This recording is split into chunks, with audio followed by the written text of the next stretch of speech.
Well, I mean, I just looked at the clock and I know, but I have something. until... I told you that I had something that I wanted to play for you. I was going to introduce you to somebody. Yeah, okay. I know. I mean, it's not going to take like fucking 2 hours, whatever. It's not going to take like, But anyway, I'm waiting. Okay. What are you doing? Well, look, okay. So I wanted to introduce it. I wanted to I wanted to get into it. So you host a show, right? Called It's Too Late with Alan Mosley, Wednesdays at 9 p.m. Eastern. And it's like a Tonight Show, like the Late Late Show with Craig Ferguson type of style of show, right? It's a late night talk show where you do a monologue and tell some jokes, and then you go interview somebody, right? And then you end the show. That's it. But I want to focus on the monologue part, right? How long does it take for you to write jokes for the monologue? I for a monologue that's like 10 minutes long, I may take a couple hours to put it all together. But that's deceptive because it'll be like I'll brainstorm for a few days, but then within a couple of hours, I put it all onto paper. All together, yeah. Yeah. Would you say all of them would you say all of them are like, to you, would you say they're legitimate jokes? Like, because you're trying to put like some kind of funny spin to it, right? Yeah. Exactly. Yeah. So that it'll either be some kind of a visual aid, or it'll be like this happened. Well, isn't that And then here's my random opinion. Cue laugh track. Yeah. Okay. Yeah. It's formulaic. Yeah. Right. Okay. So this is why I was kind of introducing that whole thing to you and kind of asking about your whole setup, because there's a guy who does a show like Bill Maher. He does a show called Real Time with Bill Maher. He does a monologue type of thing, right? He'll say jokes, whether you agree or disagree. He'll say jokes, blah blah blah blah, and for the most part, not too shabby of him doing that. That he knows how to do that thing. Here's a guy that I want to introduce you to. His name is Tom Myers. Now, have you ever heard of him? I don't think so. Okay. Well, I'm glad, because I've known this guy for a while because I watch a show called Who Are These Podcasts? And they mock this guy a lot. It's actually my favorite thing that they do is that when they mock this guy, because every time I hear him mocking this guy or he's doing his thing, I think of you, because I'm like, Alan actually can do it. And you don't consider yourself a stand-up. You don't go out there and do stand-up comedy. This guy does stand-up comedy. So this is what this guy does. This is what this guy does in the show, apparently. So I'm glad that I'm easing you into it. Okay, so this is the show. All right. Tom Myers versus the Rest of the World. This came out February 27th. We are recording Friday, February 28th. Okay. So this is the first 3 minutes are what I'm gonna what I want you to focus on, because we're not gonna do that. I just want to focus on the monologue part. So what we're gonna do, no editing. I'm not cutting anything out. I'm not scrolling. This is literally the first 3 minutes of his show. We're going to listen to each joke. I'm going to stop it, and then I go, Alan, what did you think of that joke? All right. Okay. Do I need to rate them or something? You can rate them, critique them, however, because you've done this for a long time. As someone who doesn't do stand-up comedy, this guy does. So I guess that can skew your rating. So anyway, get excited, people. This is to me, this is just the icing on the cake. I can't wait to see how Alan's going to react to this. All right. Late night talk show host reacts to.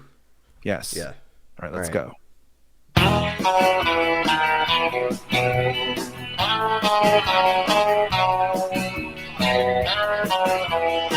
Get that good song in.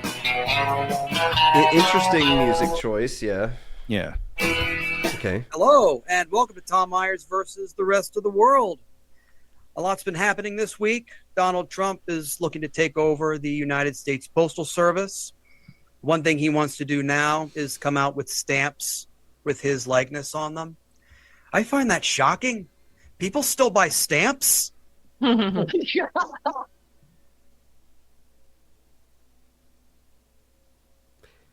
Is that supposed to be like is that satire or is that the joke? That's the joke. Like, can you believe Okay. people still buy stamps? that the joke and the way he delivered it was like Jerry Seinfeld's "What's the Deal with Airline Food," but not Jerry Seinfeld. It's a spoof of Jerry Seinfeld. You know what I'm saying? Yeah. Like the way he delivered it was as if he was making fun of someone who would tell that joke. Except for you're telling me that was legitimately him telling the joke. Yeah. Okay. All right. Okay. So well, I need to at least hear two to compare against each other. I'm not sold yet that you're telling me the truth. I think actually this is just a big spoof. Okay. This is the next joke again. No editing, no cutting. Okay. This will inadvertently cause people to discover that Trump stamps will be the first to become adhesive once they come into contact with ejaculate. Oh yeah, I forgot to mention that he basically tagged that joke. So he tagged that. People still, can you believe people still like blah, blah, blah, people still buy stamps? And then he said that. What a great tag. Moving on. I plan to counter this by stocking up on those forever stamps, which can be used as long as I have them, no matter if the price of postage goes up. I mean, it's in the name. They can literally be used forever, which at the rate we're going will be about 6 months. Another tag with What? Who are these people laughing? Yeah, Tyler. Who are these people laughing? Okay, so he has guests on his show, and they're basically listening to his monologue because it's all done with Zoom.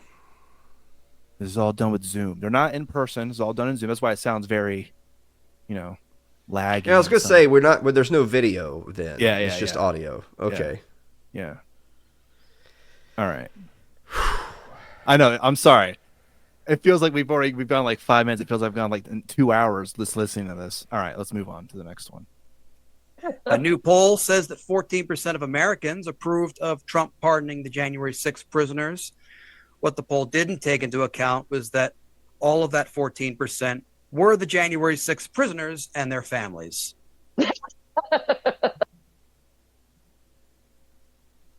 So there was a poll of the January 6th prisoners, right? Like they were talking about, oh, we support. And 14%, but those 14% were the actual January 6th people and their families. What do you think of that joke? This has to all be a setup. All of this is a setup to like I'm waiting for the shoe to drop. I don't believe you that this is it. I'm still waiting for it. All right.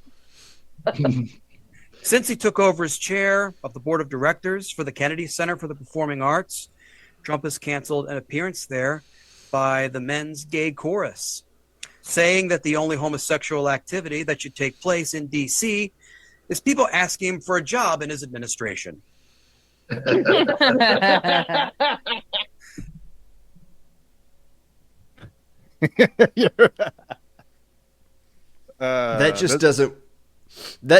That just doesn't work because not only is it a bad joke, but if you were gonna try to make that joke, it would have to be about a Democratic administration, not the Republican. Yeah, but this is Tom Mars we're talking about. He makes fun of Republicans. Did you know that he tackles subjects that other comedians won't even touch?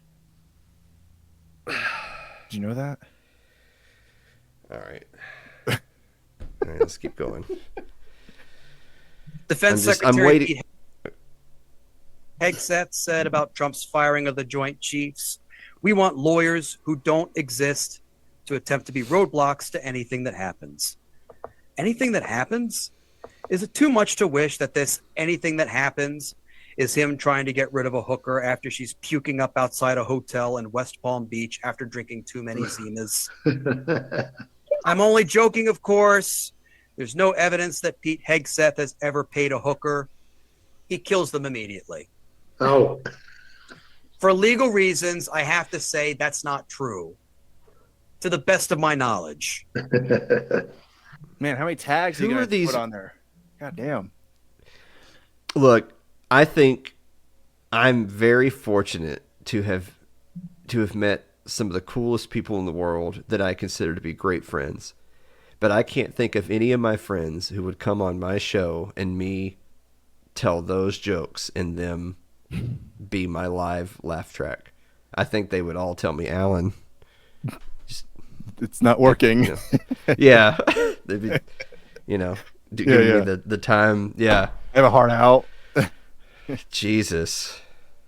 Yeah. And there was one. How long has this guy been doing this? Oh, it's been, it says episode 121, but it's been a while. I feel so much thank you for this. I feel so good about myself now. Yeah. I am genuinely the best late night talk show host in America. I never realized how good I was until this. And I'm not a professional comedian. Yeah. This guy is, professional comedian. But you know how this whole thing really is styled in that real time with Bill Maher type of thing, because then after he does the monologue, they'll talk about something and then, what do you think about this? Yeah, well, I don't know. I think Donald Trump's an asshole. I agree. Okay, what do you think? Well, I think Donald Trump's a bitch. Yeah, Yeah. That's how it is. Well, I remember Michael Malice used to say this, there'd be the random liberal douche would try to at him on Twitter with some just douchey liberal horse shit. Yeah. And he would just respond to them with, they all can mimic the cadence of Jon Stewart, but they don't actually have the intelligence or the wit. They think that if you talk like him, then you are him, but they're not. They're too stupid to realize how embarrassing they are. This guy thinks that if he does something like, Bill Maher, then that makes him Bill Maher. First of all, Bill Maher's a joke anyway. I'm better than fucking Bill Maher, and I actually don't even have any problem saying that. But this guy thinks that if he talks like Bill Maher, then he's Bill Maher. There's a little bit more to it than that. You don't just say jokes and people just, oh my God, that was the funny. They don't just start laughing hysterically where you say a joke. I'm with Tyler. I'm really concerned about these other people that are appearing in the clip laughing and it's obviously fake, but Jesus, they're not even okay. I'm sorry. I'm still waiting for the shoe to drop. Come on. There's got to be something like hit me with the punchline for this whole thing that reveals that actually all this was a setup. Man, you're speaking Tom Myers' language. All setups, no punchlines. All right, let's go. Kash Patel officially became director of the Federal Bureau of Investigation. This is an historic moment, as it's the first time in history that the FBI will be led by someone who looks like a cross between a jock and the nerd who he shoves into the gym locker. Into the gym locker? Is like that little gym locker? It's like that. But that can't be it, though. I'm waiting, okay, you just said those words, and now, here's the joke. But you're saying that's it. There's not a comma, there's a period. There's no, I'm waiting for the joke that comes after that statement he just made. I think he does continue talking about Kash Patel. Let's go. Kash Patel looks perpetually frightened, doesn't he? He always looks like someone is about to log on to his computer and look up his Pornhub search preferences. Pornhub search preferences. You don't like that?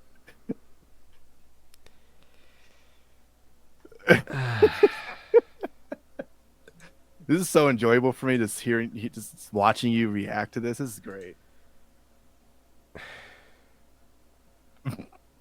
What did you sign up for? Is it almost over? I'm pretty sure this is the last one. Last joke. Okay. All right. Oh man, this has been an action-packed monologue for him. I know. It's just one banger after another. Your ribs and abs are hurting from laughing so much. All right. I know that somewhere the ghost of J. Edgar Hoover is so happy that Kash Patel has taken the FBI in the direction that he took it, and meeting so many of his objectives that wherever he is now, J. Edgar Hoover is overlooking the fact that Kash Patel isn't white. And on that note, on with the show. Please join me in welcoming Jeff Hyson, Jess Feeney, and Valerie Pascal. Hey, Tom. Hello. There you go. There's the people that are there as his guests. Jeff Heisen being the consistent guy there who's pretty much on every episode, just about. And that's it. He's not a white guy. That was the big ending. That was the big bam, got him. Alan, your thoughts?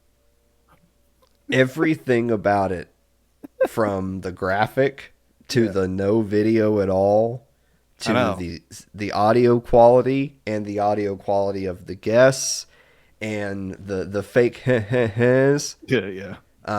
It actually genuinely would have felt better if he actually had a laugh react button. Yeah. Like that would have at least made it come off as satirical more.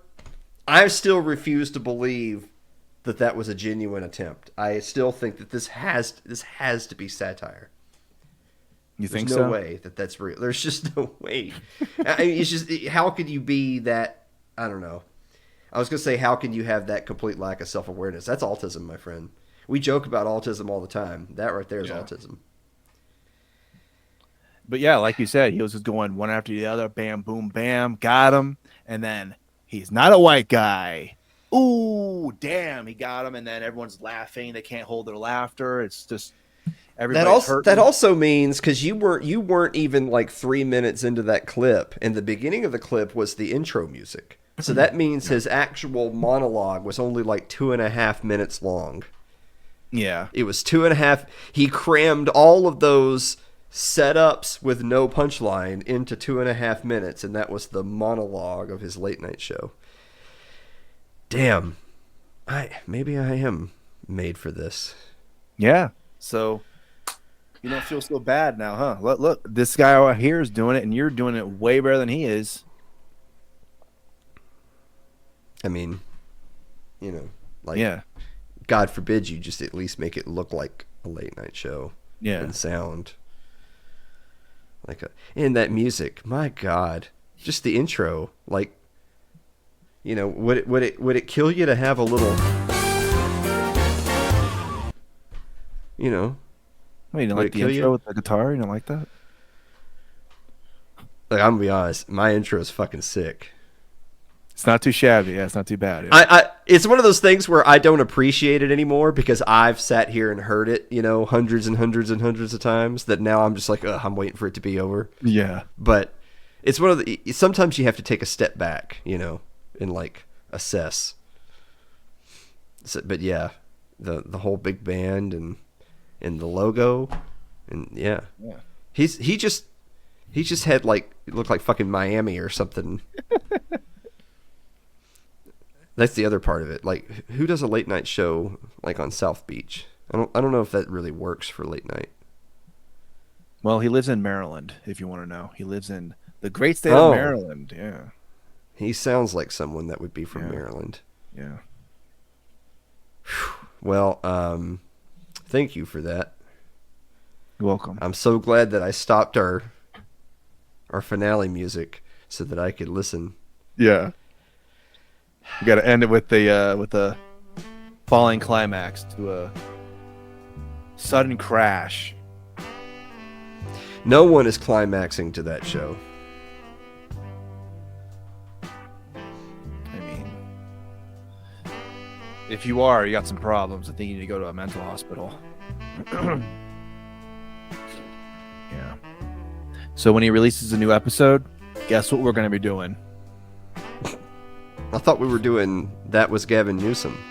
That too, yeah. That was Gavin Newsom. And look, we're going to have to start like getting subscribers to raise money for me to be doing like 17 podcasts with you a week where we react to other people's shit. All right. Wait, you don't want to talk about this is Gavin Newsom's show called That Was okay. Ending of the show right here. If we were to react specifically, like we did the Gavin Newsom show, and then like at the end we talked about that show. If there was a new one that we could talk about, what would that show be called? So the original show is Tom Myers versus the rest of the world, because apparently Tom Myers versus the world was probably taken.